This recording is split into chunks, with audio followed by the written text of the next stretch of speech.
अखुन अहाँ सब सुन रहल छी जख्मी जितेंद्र के आवाज में। मिलो जहे न पहरनी से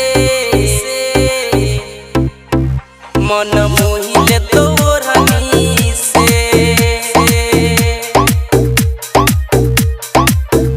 मन मोहिले तोरनी से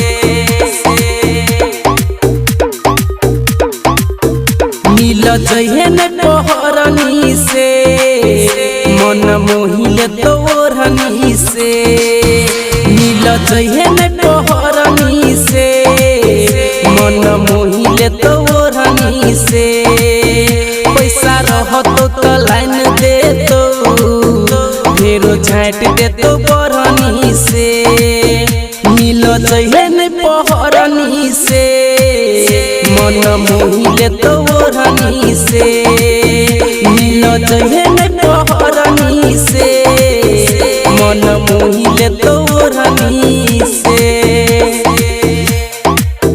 मिलो जहे न पहरनी से मन मोहिले ओम शंकर परसा खरभिंडा। सुन रे मीता हमर बतिया झेल ने पैबे जे पर तो विपतिया मन मोहनी के नहीं बन संगतिया हाथ से अपना नहीं लिख दुर्गतिया हाथ से अपना नहीं लिख दुर्गतिया। हाँ सुन रे मीता हमर बतिया झेल ने पैबे जे पर तो विपतिया मन मोहनी के नहीं बन संगतिया हाथ से अपना नहीं लिख दुर्गतिया। कदर है तो धोखा मिलो अपना करनी से दिल मोहिले तोरनी से मिलो जहे न पहरनी से मन मोहिले तोरनी से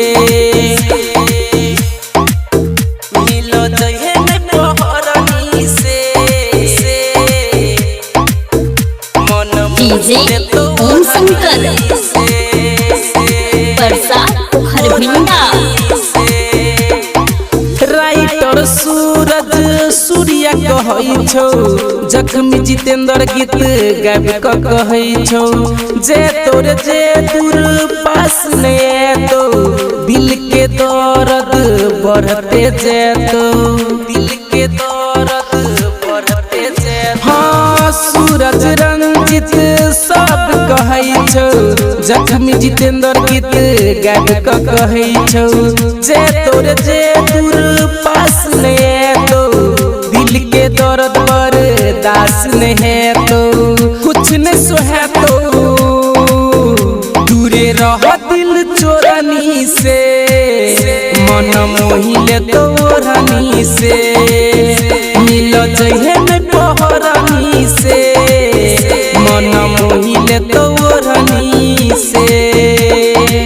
मिक्स बाय दिलदार म्यूजिक 98 178 34 5 83।